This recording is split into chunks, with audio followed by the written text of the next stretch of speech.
সকালবেলা উঠে বাঁদরামও হলো, মগে জল খেলো, জলটা খাবার পরে মগটা আছাড় মেরে ফেলে দিল, এই যে জলটা পড়ে আছে। তারপরে ভয়ের চোটে টেবিলের নিচে গিয়ে বসে আছে, যদি বাবা মারে এইরকমই বসে থাকবে এখনো। ওখান থেকে বেরোবেই না, জানে বেরোলেই যদি বেঁধে দেওয়া হয় ওখানেই বসে আছে, কেমন চোরের মতো বসে আছে। আয় বেরিয়ে আয়, আয়, বাবা মারবে না, আয়।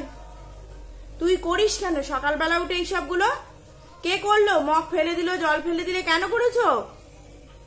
এসো বিস্কুট দেবো, এসো এসো, বেরিয়ে এসো, আসো আমার কাছে, এসো এসো এসো এসো আমার কাছে। মারবে না বাবা, এসো।